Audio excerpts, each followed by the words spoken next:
Welcome to Bullets Nation, the podcast by Bullets fans for Bullets fans. I'm your host, Tracy Malone, a Bullets member since we came back into the league 10 years ago. In sporting teams, players change, coaches change, and staff move on. We don't Bullets fans, we're the constant. We've been here since the early days and we'll be here when the next banner goes up. This is our space to talk about our team at length. No 30-second hot takes, we're here for real hoops chat. We love this club. We argue, we cheer, we ride every run and we carry every loss. So settle in and suit up. If you're Bullets family, you're at home here. This is Bullets Nation. I'll tip off today, as always, by welcoming my co-hosts, Scott Husband and Cameron Porlock. Hello there. Hi, everyone. As always, thank you to everyone who is engaging with us. We absolutely love it. We got lots of comments on YouTube. There's some great engagement going on over there. And I would like to talk about on social media the Monday Madness. So the question for Monday was, what's the one thing at BEC that always makes you smile and the one that always makes you swear under your breath? I liked this one because it was nice and balanced. Lots of people came in to say something similar. D was same answer for both, watching the Bullets play, which is great. It makes you laugh and makes you cringe. AJ Purvis, Leroy statue always makes me smile. Tanya is the post-game double lap, first around the court and then around the front of the stands. Not a BEC thing exactly, but I still love that. It is a BEC thing. It's a great thing. It doesn't make me swear as such, but I miss the post-game drinks they would often hold at Nissan Arena. Somebody in YouTube said that as well, where you might get to speak to some players and coaches. I do occasionally swear at the drinks package available. Pretty poor quality for what you pay for those packages. The whole no bigger than an A4 is weird. That's the bags. So going into the BC, you cannot take a bag in that's bigger than A4. I literally had to go and buy one because I did not have one that fit that stupid rule. For the teddy toss round, we brought a paper Woolies bag with us full of teddies for the kids to throw, and security insisted we take the teddies out and carry them separately and dispose of the paper bag at the gate. It's just odd, and it's not logical. No. And then she said, sorry, did you say one? Yeah. Let it rip, Tanya, is what I say. Let it rip. How ridiculous is that? That A4 thing, it doesn't make sense. And now it's really important to say that's not a Bullets thing. No. They'd be happy for you to bring bags of whatever it is you need it in. That's a BEC rule. So we must be very clear on that. Yeah, can I It's just the say, venue owner. yeah, if you're a little bit forceful, you might manage it through, because the other week when my niece brought all that stuff in for me, that was definitely larger than an A4, and she just basically told them that it needed to be brought in. And so they actually tagged it for her. Yeah, and that was Bullets memorabilia. And Yeah. so you have to look at what's the rule for. So it came in, I don't know if it was after COVID or if it was after some stadium It was after one of the massacre, one of bombs, those. Yes. something. Yeah, I Yeah. think the Ariana Grande one, and that's when it was brought in, because it's been like that since pretty much the Bullets have returned. Yeah. And so let's be logical. Let's be very logical and let's check bags. And if the bag is bigger than an A4 and it is full of memorabilia, which is a bunch of books and photos, you just pull them out and you can pretty easily tell there's not a bomb in there or a gun in there, and you can let it through, right? It just needs to be logical, and it's not. And the same with the teddy thing. You just squeeze them all a bit and make sure there's nothing inside. What's the bag going to do that the teddies aren't going to do? Yeah. Anyway, so it's very illogical, and I think the Bullets organisation is on our page with that. They'd be saying, we agree. I'm sure it's as hard for them. Yeah. Murray says he loves the memories watching the Bullets in the early days, including the quadruple overtime win. Hate the pricing at the BEC. Hate the lies, cover-ups and double Dutch speech from the management since we have moved back. There you go. Wayne Harris, Leroy statue always makes me smile, and remembering being a kid and going to that place. I can't think of anything that makes me swear under my breath, apart from some frustration at times when the team isn't performing like they should. Awesome. Shane Brown, I like the grounds at the stadium. I do too. Shane, went on to say, I hate the lack of room between seats. Knees hit seats in front for anyone over 5'10", and people getting through is always a hassle. Seating is in major need of an upgrade and redesign. Maybe Yeah. just a new arena. Yeah. Yeah. And thinking about that, if you're making a basketball specific arena, make it for tall people. It's not that hard. Come on. People are tall these days. Gavin's paying $18 for a car park when there's absolutely no other option anywhere. True. You stay with that $18 option because I don't want you parking where I park. Because I'm still able to get a good park. Okay, then we had Friday fan debate. Which recent loss hurt the most and why? Okay, we've got some good ones in here, and there were actually a few that were very similar. Hi Mort, losing Casey was easily our biggest loss of the season. Danny Breen, pick any blowout by more than 10 points. So he can handle falling short, but rolling over and getting done by over 15 and 20 points, just wow. Dave, Cairns, when you're bottom of the table and lose to the team one above, that just proves you deserve to be there. Nicole, Penman, any, they were leading by 5 or more and then lost by more than 10. That is frustrating. Matthew Lee, NBL 26. Donna, I agree with Judy, your mum Cam, and Donna said Cairns. We got so close but just couldn't make it for those final crucial shots, which is what your mum said, so disappointing. Yeah. And Donna wants to know why they are bogey team. We haven't beat them much. Wayne said Cairns. Maddie said Melbourne United. We had all of the momentum and failed to finish it off, failed to execute down the stretch. And Anthony, King's game at Boondall. I wanted to leave at half time. There was no effort at all from the boys. Have not seen the Bullets win a game at home in person since 8th of Jan 2025. And I was a full member last season, a 6-game member this year. Yeah, it's pretty disappointing, isn't it? Yeah. Thanks for commenting on that. Yeah, I've got the Kings game, that I think it was the 37-point loss that we had against them because it just felt like they'd given up in that game. Yeah, there's nothing worse, is there? So the Melbourne United, we fought, and you can go, oh, we just lost by 1 quarter, but it keeps you in the game. But when they just roll over, that's when it gets. Yeah. Yeah. It's hard to pick one for me, though. So many. Where I go in with a little bit of excitement, going, oh, maybe, just maybe, and come out going, wow, how wrong were we? And our Bullets Nation group chat, we get pretty excited in there. We're like, we don't believe we'll win, but maybe we can. Yeah. Maybe we can. Then we all get disappointed and just go, oh, we're done. Okay, let's talk a little bit about what happened in the media and the podcast world around the Bullets this week. Thanks for everyone who lets us know what's going on. Scott, you're a good one for this. So you can, and so is some people in our group chat. So keep them coming. Joey Wright on the No Flop Zone said in his 18 years of coaching, he was the GM for 15 of those years.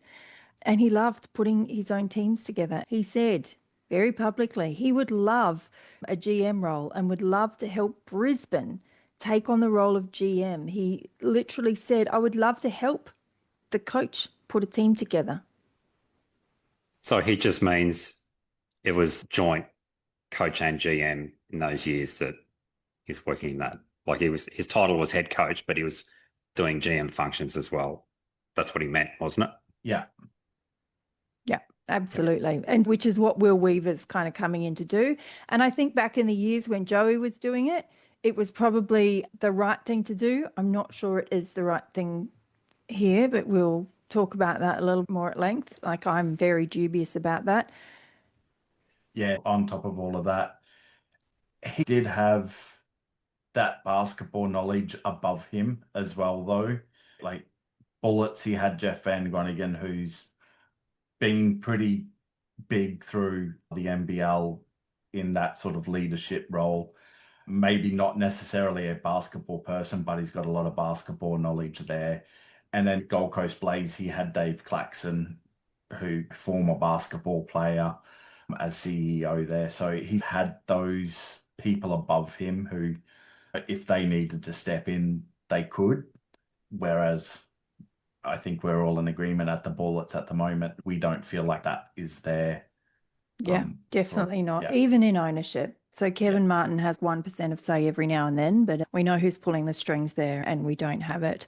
So for the love of the basketball gods, can somebody open that conversation between Will Weaver and Joey Wright?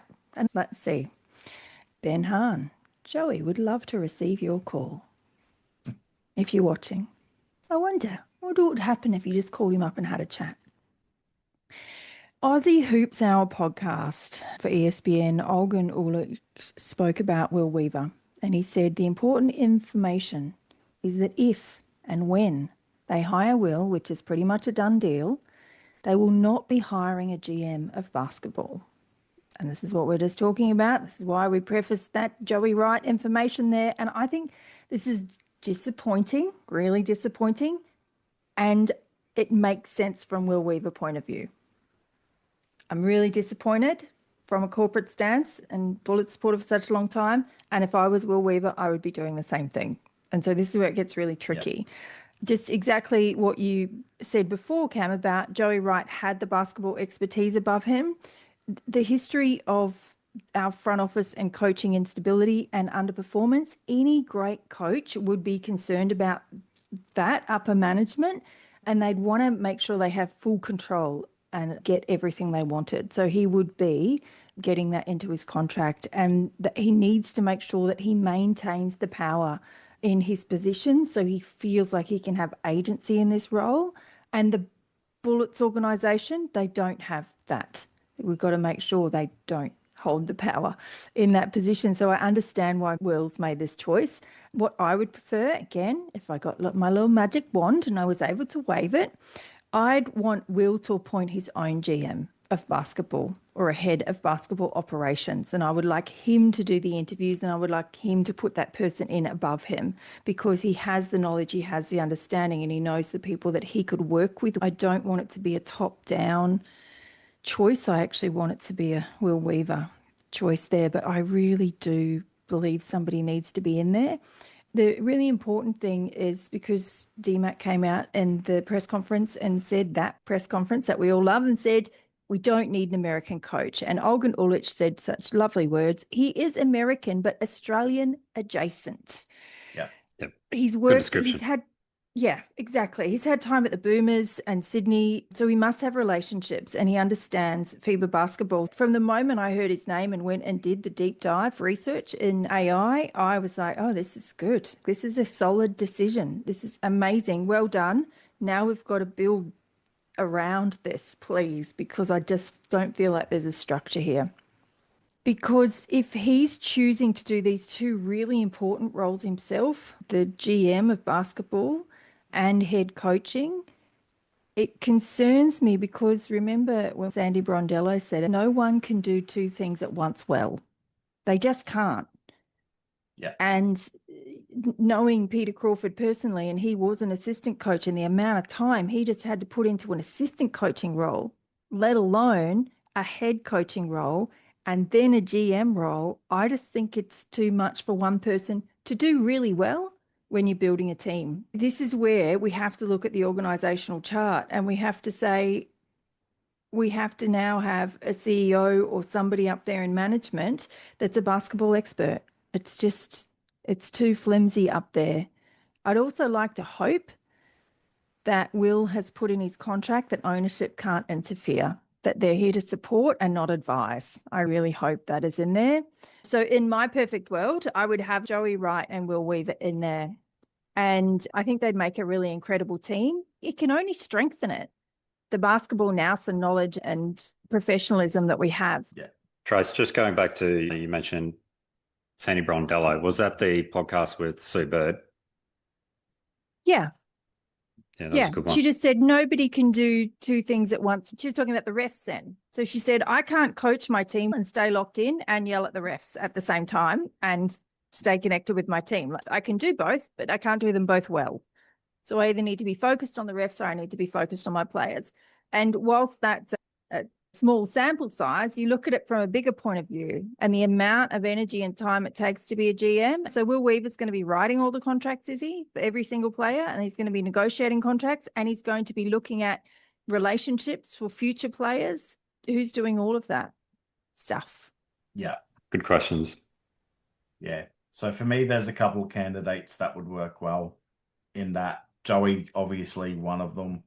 Brendan Joyce, which is the other name that's been thrown around. And I think I saw somewhere that said that he was interested in it as well. And then someone like Rob Beveridge, who really can't coach these days anymore because of his back issues. I know he's got his thing over in Indonesia that he's been doing. He's been consulting with the Bullets this season. So he has an in with the team already. So I think that would work well as well. But for me, for Will to be successful in both jobs, he really needs to nail both of those assistants because he's just going to have to rely on them far too heavily to do a lot of that groundwork for games and with players. I'm hoping that this would be one of his conditions as well, that he gets to choose who he brings in. Yeah, I do believe that our current assistants have another year on their contract. So it'll be interesting to see how that pans out. Yeah. Certainly will. The little tidbit that I found noteworthy that when Olgun was commenting on the Bullets' future, he mentioned he was asked by a top 15 player if Will Weaver will be coaching the Bullets next season. Olgun's answer was probably. And the tone in Olgun's voice was, look, it should happen, but there's some T's to cross and I's to dot. And the player's answer was cool, but I was trying to remember when I was listening to it, was it a cool, oh, that sounds great, or it was a cool, as in he was just acknowledging, oh, okay, that's going to happen. Yeah, fair enough. Either way, like, it sounds like people are hearing it and think, yep, that's a good appointment. Yeah, If and when it absolutely. happens. So I heard it as in cool, this is great. So I took very close note of that. And it was definitely, oh, that's cool. I might be interested. And to me, that sounds like a Xavier Cooks. Like Yeah, right. he's played under him before. So to me, that would be, hey, is this true? Hey, cool, he's coming back. To me, it would be somebody who's played under him before. Someone like boomer. that. Yeah. It makes sense because Olgun's based in Sydney. Yeah. Yeah. I did hear, and I think someone posted it in the Bullets Nation group chat, that there was an article with Code Sports saying that Will Weaver's pretty much already recruiting or looking at players to bring into Brisbane. Yep. And so that it indicated that the announcement was imminent with him as coach. Yeah. And this is where they're reading the room finally, and they're not being tone deaf, and they're saying to announce that right now would actually be really rude. So let's just let these things happen in the background. But since they said the contract is on the table, that's why I just say Will Weaver is going to be head coach, because at no moment do I think it's going to be anyone else. I really think it's a good appointment. Yeah. And I think it's just a matter of time. So yeah, I read into that too, that it's a done deal. And I'm excited that he's already putting players together. I love that he's putting a team together already. That makes me happy. Yeah, absolutely. So the other thing that's happened that's been really interesting in the media this week that we need to talk about is that there's been saying that the Gold Coast is the favourite to have a team in the NBL, and they're looking at 27-28. They spoke about this on the marketplace, and they made some really good points. Yeah, for me, it'll be their first big mistake since Larry's taken over the league. Just the Gold Coast is a graveyard for sporting franchises. Very few of them have worked.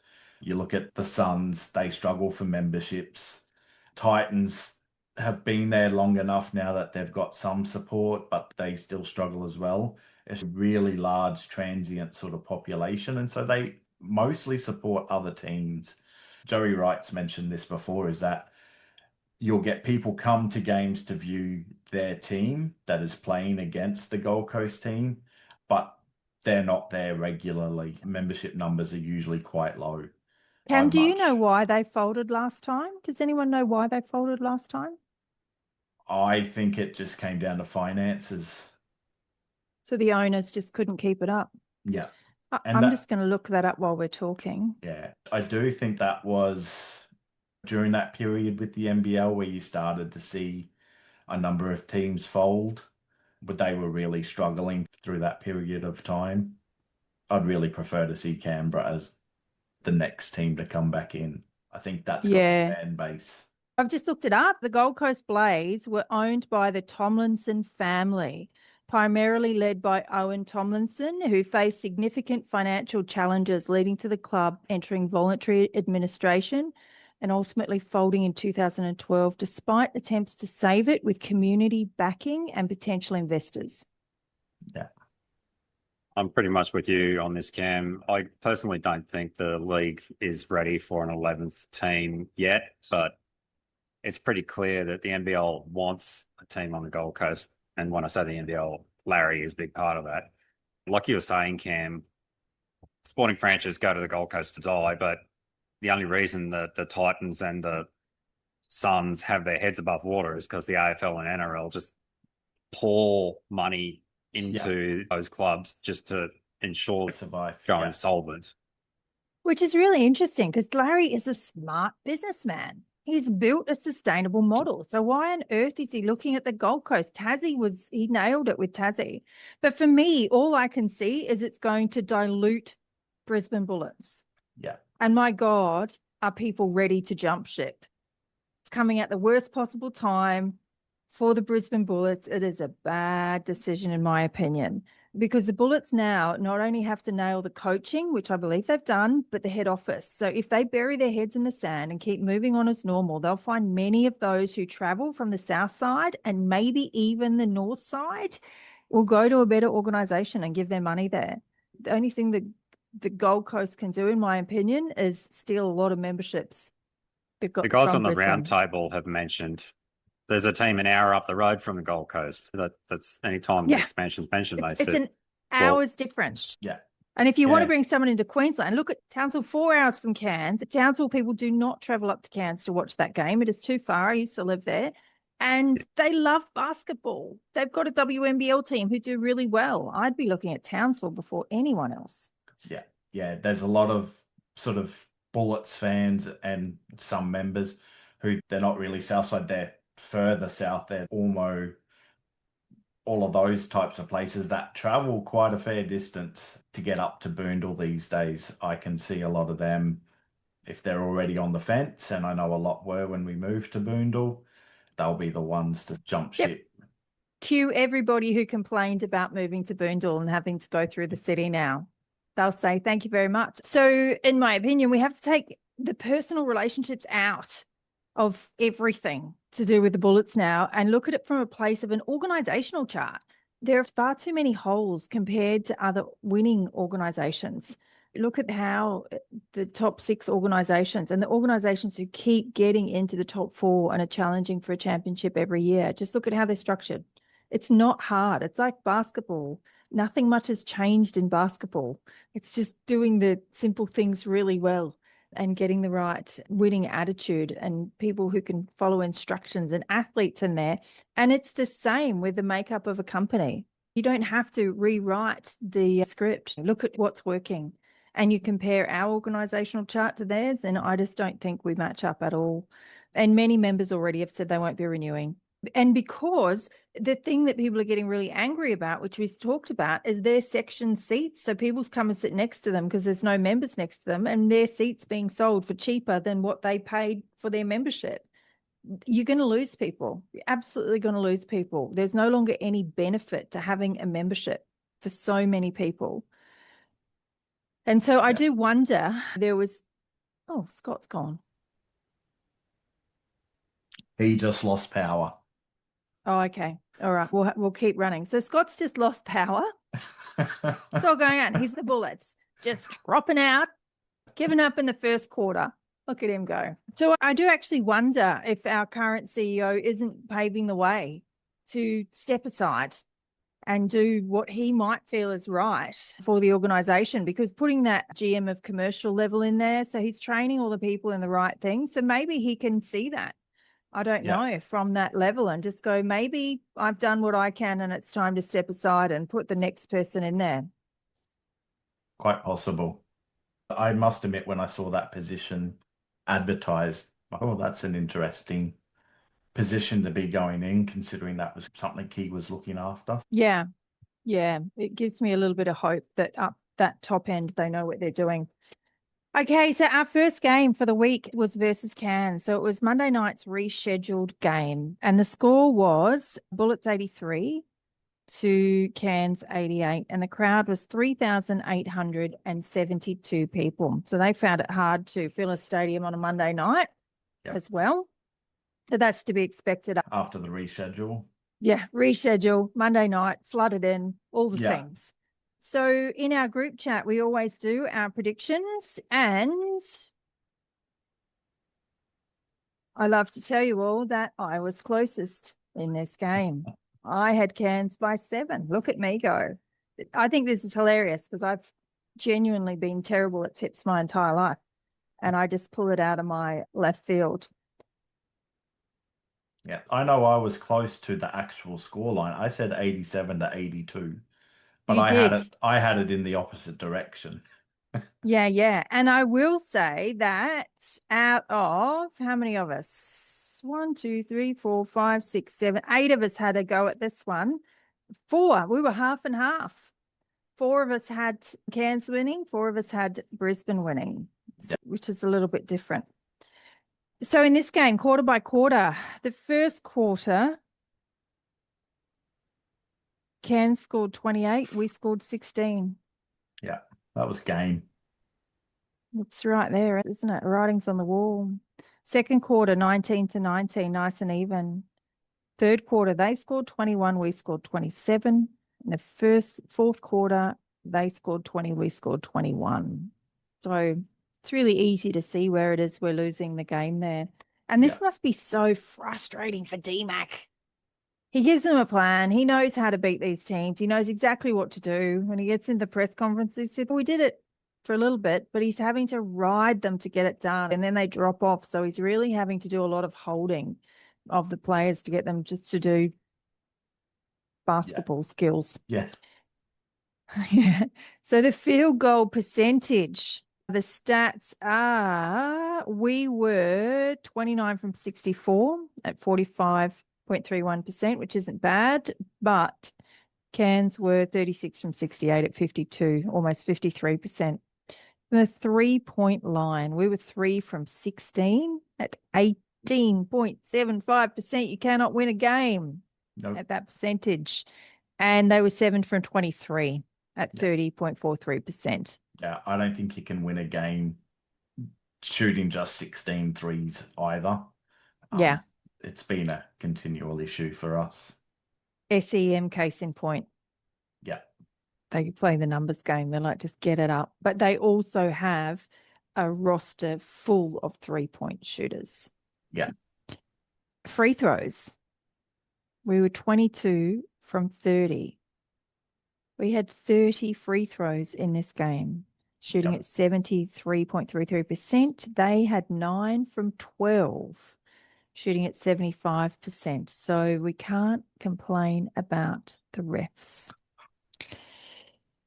Rebounds are pretty even. We had 35, 10 offensive. They had 34, 7 offensive. We had 10 turnovers and 7 steals. They had 12 turnovers and 8 steals. The thing that I have seen since DMAC has taken over and they've switched on is our turnovers and steals have been very acceptable.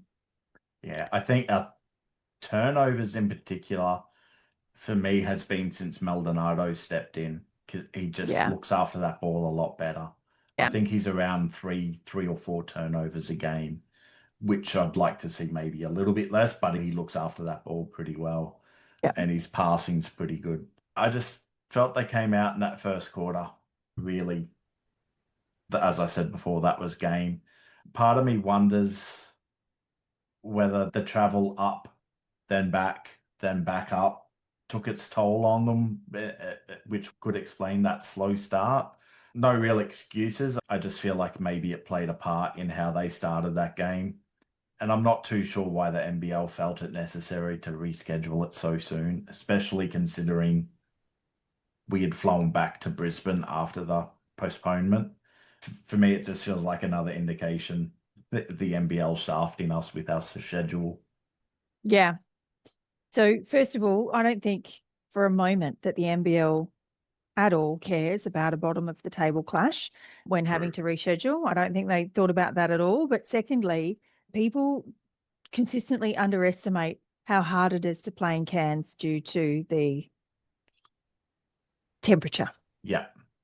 It is like walking through mud when you get up there and trying to breathe. It is really hard to start a game up there because everything about the weather tells you to sit down and relax and grab a beer and be by the pool. Nothing about it says, let's get moving, let's get going. It all says relax. And that works in their favor every single time. Yeah, absolutely. So Maldonado, great game, showing exactly what he's capable of. 31 points, 6 rebounds, 5 assists. He's clearly playing for a contract next season, but he's definitely got what it takes to be a leading point guard in this league. It's such a shame he wasn't able to show this at the Phoenix as often. 3-point shot still needs some work, but I think his ability to attack and finish at the rim and get the fouls as well was impressive, especially for this game. He was 13 of 18 at the free throw line, so maybe needs to tidy that up a little bit. But the fact that he's able to get to the line that often was great. And I've seen a lot of people calling for the Bullets to lock him up now for next season, which I'm not against, but I still want to see a little bit more. Yeah, absolutely. I've been waiting to see what else he can do too. I really like him. I don't have anything negative to say, but now that I know we're locking Will Weaver in, I have full trust in his ability to choose whoever it is that he wants. I think the worst thing that the Bullets could do right now is lock any player in. Yes, yeah. Let the season run. You lock them in now. What have they got to play for the rest of the season? Who cares? They need a little bit of incentive. And I think that's why they're not doing it. They're just letting the fans go, yeah, lock him in. But they're going, that would be a really silly choice, hopefully. Yeah. I have noticed that DMAC being a point guard, and when Bain said Maldonado plays the way DMAC used to, so it's no great surprise that Maldonado is actually shining under DMAC being coached more so than he did under Josh King at SEM. He seems really receptive. And when I see them in the presser together, there's actually a really lovely connection there and the relationship's really solid. So I'm not surprised to see Maldonado doing well. And I think they make a really great team. Maldonado was a +2 in this game with 33 minutes, and he was a 32 for efficiency. He also had 5 assists, which was our top by far. This is a theme, is the low amount of assists we're having is a concern, and Maldonado's the only one racking them up. And the closest was 2 assists from Nordo, and other than that, there weren't many there. Yeah, so I think by this stage they had only had 1 training session with Hunter. I think that's now at 2 training sessions, so that could be contributing to some of that with the low assists. That's the only thing that I can think of, is that he's not worked out where people are or where they need to be for him to get them the ball just as yet. Yeah. Yeah. And my concern there is not that he's too low on assists, it's that everyone else is so low on assists. Yeah. There is a team thing going on here where assists is not a part of our game, which has been the shining stat for me in this round. Yeah. Yeah. So then we get on to the tool man, Terry Taylor. He started off the game slow, which is starting to be a bit consistent for him, I feel. But then once again, everyone else started off slow. He definitely stepped up in the second and third quarters. He finished with 22 points, 8 rebounds, and 3 steals. But he also then went quiet again in the fourth quarter, which is when I felt we needed him to really step up the most. Yeah. So I'm not sure what it is about Terry. It just takes him a while to remember his role and who he is. He played 38.3 minutes.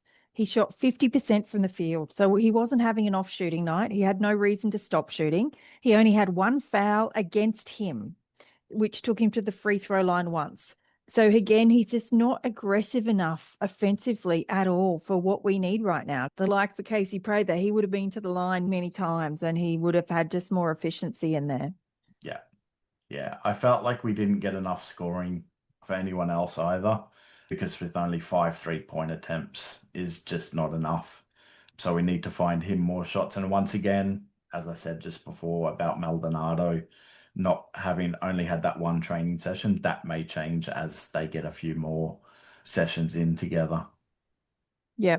Yeah. So Scott had here in the show notes, that it was a case of not having enough bodies from where he saw it. And that involves bodies that provide rim protection.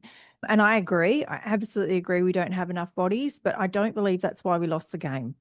Not for a second. We lost it in shooting percentage. When you look at it, our shooting percentage was just so poor. And if that had have just gone up a little bit, it's really hard for the guys to come out and fire when they've had a season like they've had. I think it's one of the hardest things to do. I think their shooting percentage will get better from here on because of what happened in the next game, Presser, which we'll talk about later. The really interesting thing for this game was Jack McVeigh played the entire game. He played 40 minutes. And I'll just let that sit. Yeah. He's had a few of those this season. Yeah. Yeah. And while our strength and conditioning team is sitting there with clipboards and a little bit paupers and doling those minutes out like lollies, and Jack McVeigh was a +5 and a 30 for efficiency. And he was their most efficient player by 10 points. Is he the $1 million man? Yes. Yes, he is. Yeah. Absolutely. Yeah, so the big stat for me in this game, let's look at overall assists. Cairns were 23 and the Bullets were 12. And this will show in the next game as well. So that's where this assist thing, and that's not on Maldonado at all. That's on the whole team. I'm looking at the Bullets as a full team going, what's going on here? What kind of basketball are we playing where no assists is a part of it? And that tells me that there might be a lack of chemistry there or just a lack of ability to join the dots. I don't know. Or finish. Yeah. Yeah. Overtime this week was live from Perth. It was pretty cool. And they did a Q&A live and some legend was there and asked about Brisbane. And we got some responses that were cool. It's the same one that's been echoing through the NBL media and on this podcast for a very long time now. Will Weaver is a great choice, but it's not enough to right this ship. If all they're going to do is put a head coach in and think it's going to solve everything, they are wrong. Derek Rucker wants, as do I, a basketball director who always has an eye on what the 3 to 5 year plan is. Yeah, same here. And from what I've seen, it's the majority of people out there that think that's what we need. I also found it interesting with what Rucker said about the owners not being present here in Australia and needed to be, and that he believes this will start to change. Other than Ben, who we know is local and we know he's at the games, do we really see or think that we'll see any of the others out here on a regular basis? No. I don't either. So I don't know what Rucker, where he's thinking is going there. Yeah, I don't have faith at all that they'll be out here. And Ben does come to every game, but he's a minority owner. And I don't think he has enough sway as an owner to be able to make choices like Levian does, because we all know that even though there is a consortium that owns in America that majority share, Jason Levian is the one that's doing the talking. Yeah. And Olgun then went on to say, the buck always stops with ownership. I always listen when Olgun talks. He's such an intelligent individual and he says it in a way where I think, oh, you nailed it. The owners are the people who pick the people who are making decisions below them in the Bullets. In this instance, I don't think the ownership of this team has focused on investment in Australian basketball knowledge across the franchise. Agree. Whether it's from a GM perspective or a head coach, and I would go as far to say the CEO as well. So unfortunately, the Bullets are most always a step behind other teams because they don't have the intel. They don't have an idea of the ecosystem that the others have. And so, yes, it is an ownership problem in the sense that they haven't invested in that. I think if they do invest in that, it's the first step towards this being a sustainable franchise. Mic drop moment. Yeah. Yeah, he's been pretty consistent with this commentary as well for a little while, going back to probably since before the start of this season, especially when they made that Lash announcement.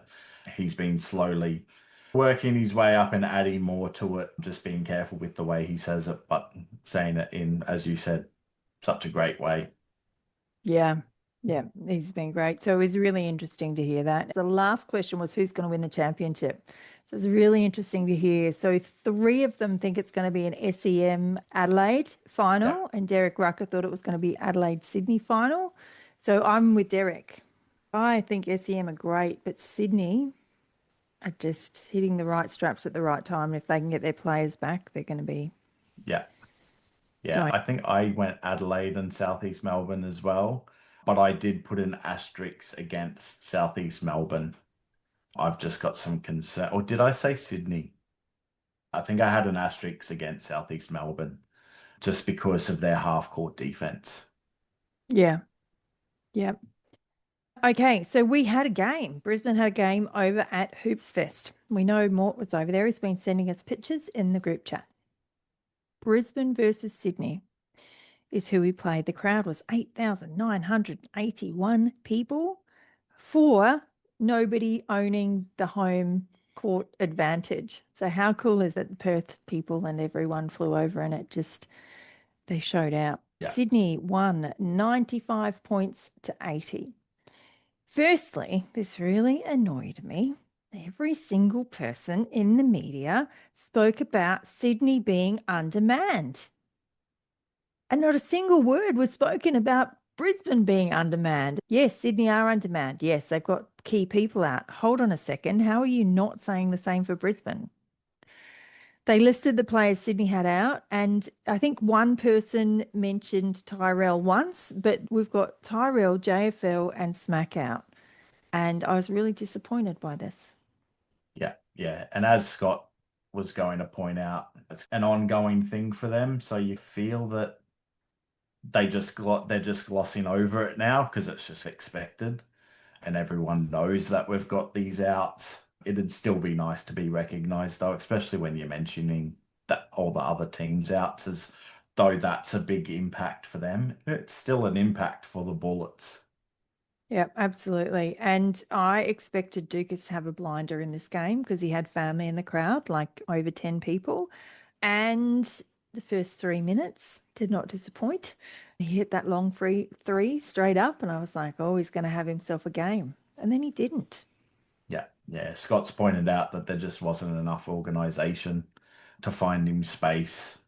He liked that someone in the broadcast commented that Ducas would benefit from more minutes and the right kind of coaching, which I agree with. Something I've said before, we just need to get him more shots for him to be effective. And we just didn't do that moving on after those sort of 3, 4 minutes. We stopped finding him those shots. Yeah. Yeah. There's a lot to like about Ducas based on this season. I wouldn't keep him, but I'm not Will Weaver. Yep.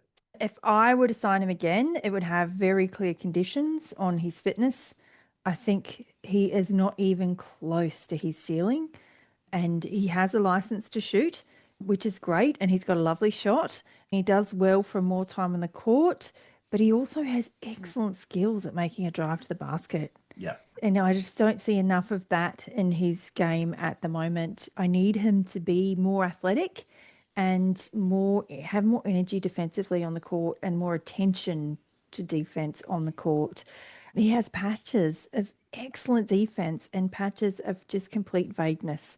In the first members forum, I asked the question, we've always been lowest on defensive rating. How is this changing? And he listed Ducas as an elite defender.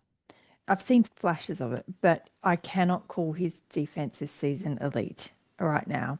He's been very hot-headed, having go at the refs and at the crowd. In the last home game, someone in the front row was having a right go at him, and Ducas engaged with him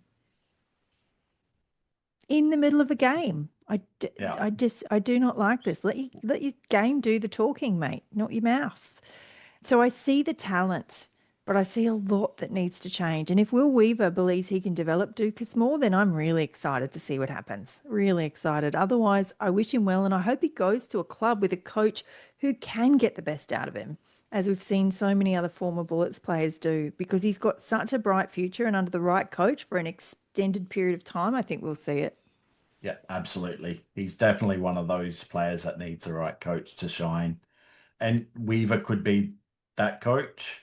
For some reason, though, I just see him leaving and going elsewhere. And as you said, he's probably one of those, he'll shine under that other coach and we'll see what happens. I will say part of, I think, what is limiting him this season, not just on his defense, but also that attacking the rim. I do think he's playing with an injury with that foot. I really don't think it's that great. I think it was even mentioned in that press conference. I think someone asked him and he was just like, oh, we're all playing not at 100%. So I do think there is something there and it's probably limiting him. Just that fraction, which is keeping him from being as good as what he could be. But definitely his fitness needs to go up that level as well. But we could say that about most of the team. Yeah, like 90%. All right, let's look at the stats for this game. Our first quarter, they scored 29, we scored 23. Second quarter, they scored 23, we scored 18. Third quarter, they scored 23, we scored 17. Fourth quarter, they scored 20, we scored 22. Those first two quarters were really disappointing. And apparently, DMAC gave them a massive spray at halftime, which is why we saw more from them in the second half. And I really wish he didn't have to keep doing that with this team. Yeah. I'm really disappointed in every single player that he has to give a massive spray to get them to just go out with passion and pride and do their job. DMAC has not given up for a second. He always believes in this team that they can win if they just listen and follow instructions. That must be so frustrating for him. Very frustrating. Yeah. So further stats from the 2-point line from the field, we were 30 from 71 shots at 42.25%. They were 36 from 67 shots and shot at 53%. Their efficiency was just way better. 3-point line, we were 12 from 38 at 31%. They were 12 from 27 at over 44%. Free throws, they were 11 from 16 at 68%, and we were 8 from 10 at 80%. And again, in these stats, it just shows we didn't get to the basket enough. The foul count wasn't unbalanced. We just didn't get to the rim as much as we needed to. Move some of those 38 three-pointers to a drive in the basket, and we just have a bit of a different outcome. And I can't imagine a world where DMAC would be saying, don't drive, just take the open three.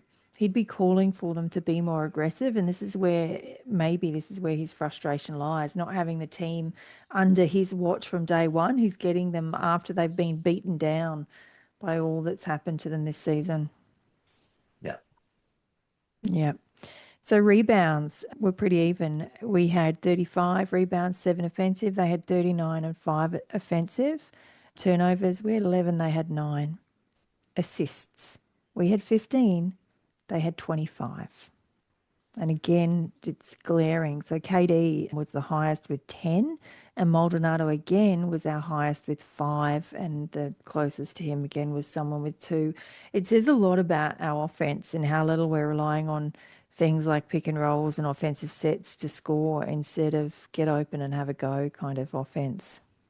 Yeah, it's why I feel like we've got players like Ducas who are struggling. They're just not getting good shots up, not open good shots, and that's a big factor in that. Yeah, and you mentioned before, which is when Maldonado's only played 3 games and done 2 training sessions. We can't really expect too much more from him, but these other guys have been playing together long enough to have a bit more than that. Yeah. Okay, let's look at some individuals. Action man, Jacob Holt, 12 points in his 22 minutes. I do wonder if he's still on a minutes restriction. I don't remember him playing more than that. And I'm really looking forward to this changing next season. I'm so tired of him not playing more minutes. He had 8 rebounds. He did only have 1 personal foul, and there were only 2 fouls called against him. So he would have been the one that I would have really liked to have seen get more offensive looks inside and get to the basket a bit more. He was a +5 and the plus minus and a 15 for efficiency. So he did really well. Yeah. I think I said last week with Holt, he still just doesn't look like he's at full fitness. So maybe that's why he is on a minutes restriction. He just looks gassed out there rather quickly. You get half a quarter in and he's sweat dripping off of him and just looks like he needs a sub. So I do think that's limiting his time on the court, but we needed to go into him more for this game. Yeah. Yeah. I just think it's really disappointing that there's so many players that aren't fit at this time of the season.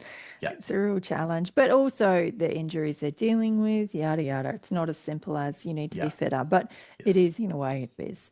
The tool man, Terry Taylor, did well this game, but he only had 2 personal fouls and not a single foul called against him. No free throws whatsoever. So he just wasn't aggressive enough offensively. He was a -8 for plus minus, but a 21 for efficiency. So he was really efficient in this game. He did a great job, but not aggressive enough. Yeah, I agree. Needs to be more aggressive. He also spent too much time out on the 3-point line.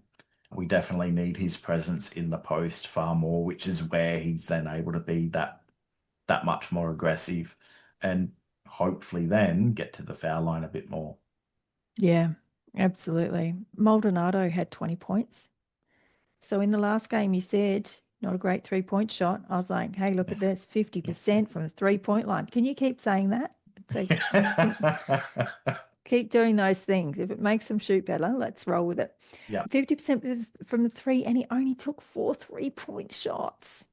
He's shooting at 50%. He was the most aggressive offensively, and he got to the line to shoot 6 free throws. So he had 5 assists, 4 turnovers, -9 for the plus minus, and 15 in efficiency. So he had himself a good game, but again, we're just not finding our players.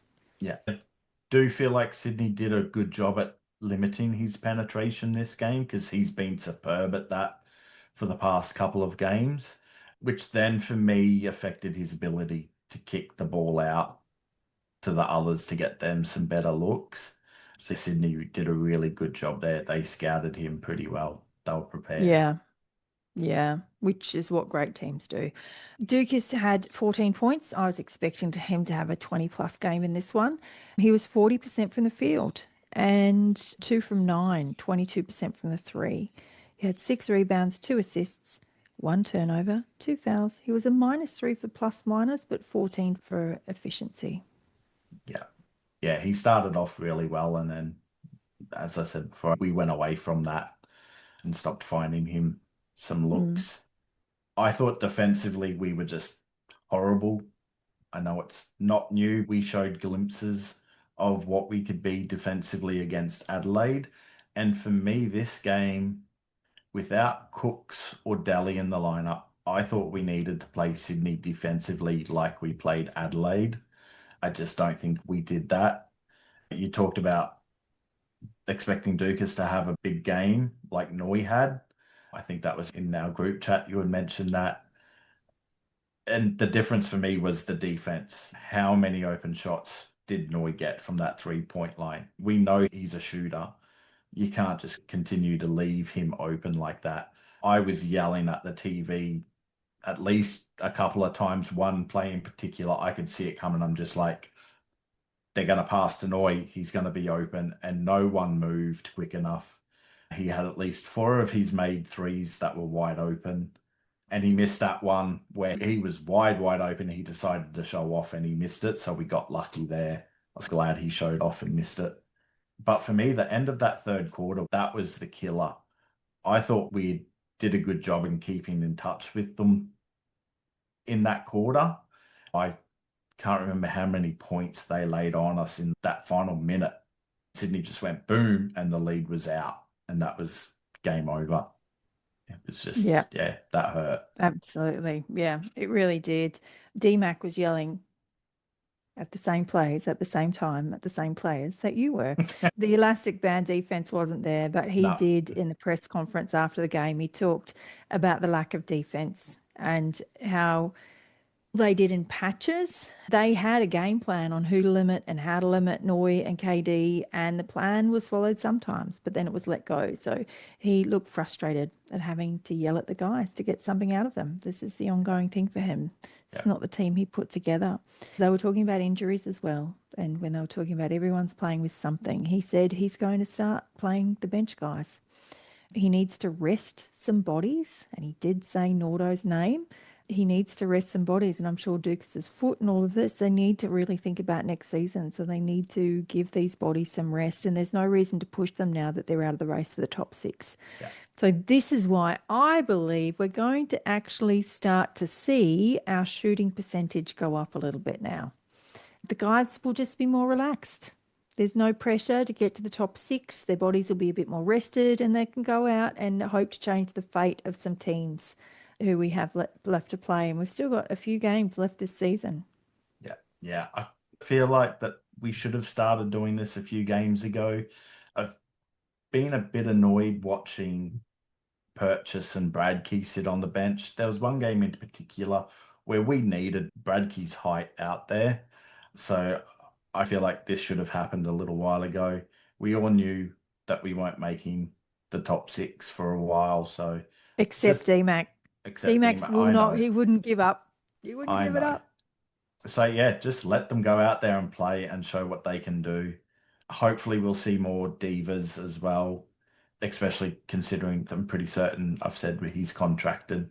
So let him go out there and work more, especially on his defensive game, because I think he can be an asset there.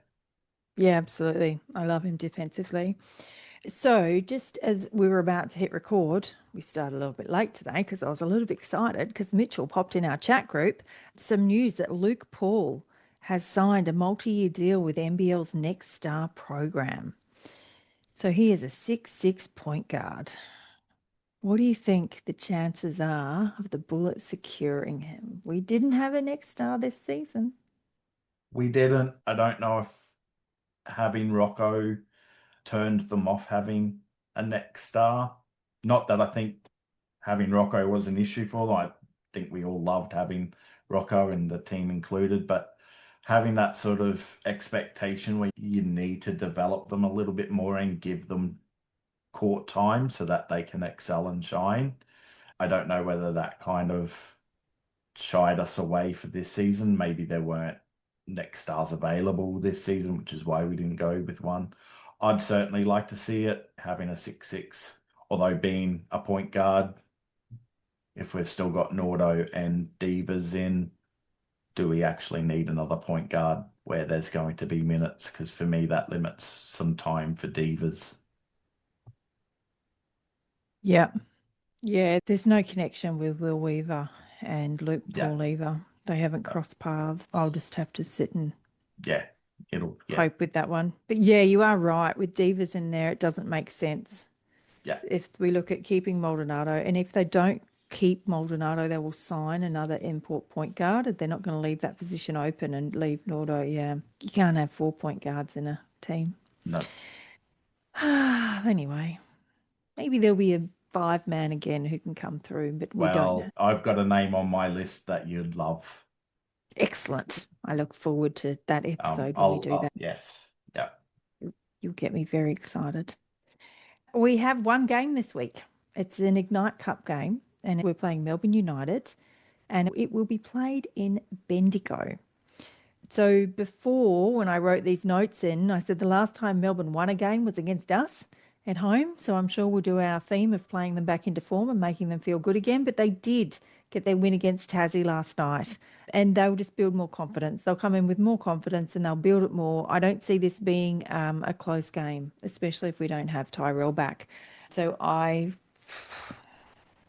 make my prediction on scores on Wednesday.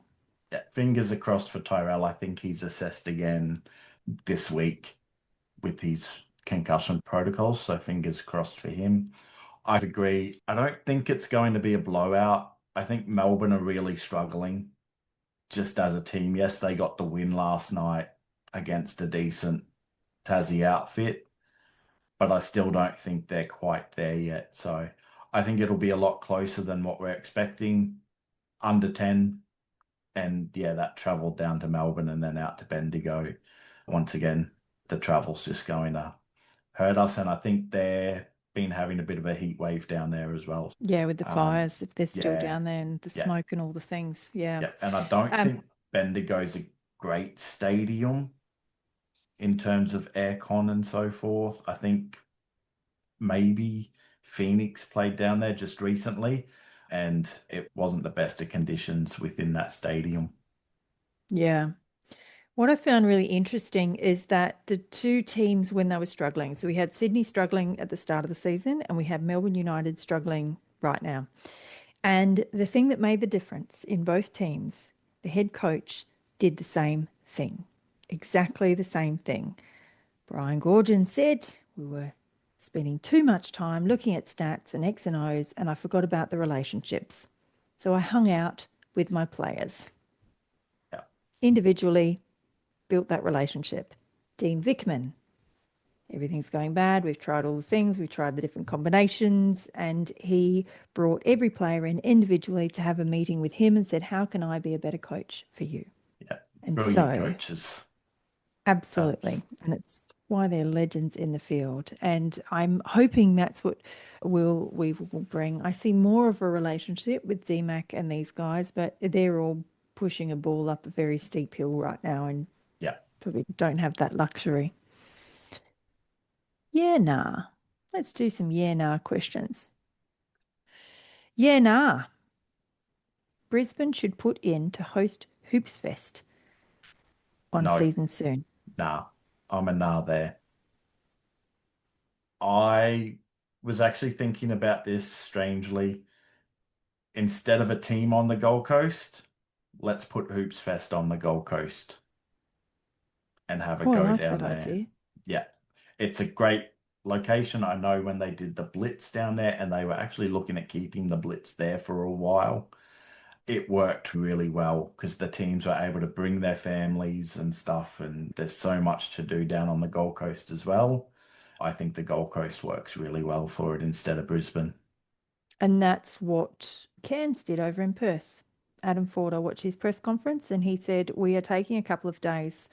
They all brought their families over, including him, and they were spending a couple of days looking around Perth. Yeah, So I think Perth and the Gold Coast should just rotate between each other.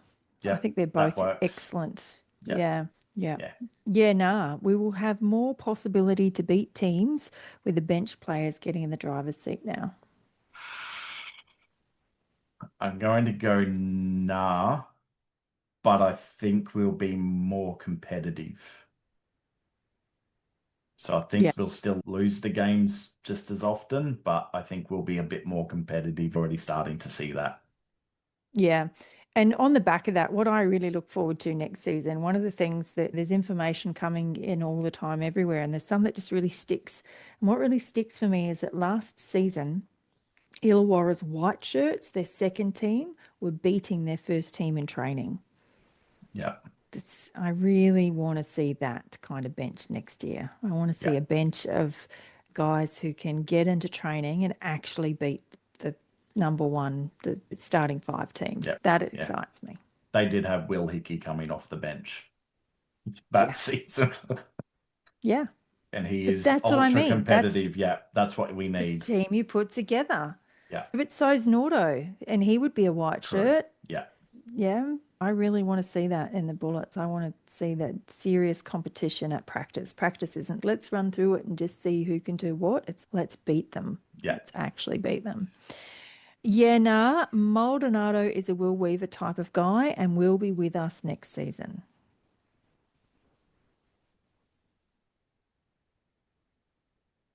I'm not sure. Oh, geez. I want to say yeah to both, but I'm not too sure with the Will Weaver thing.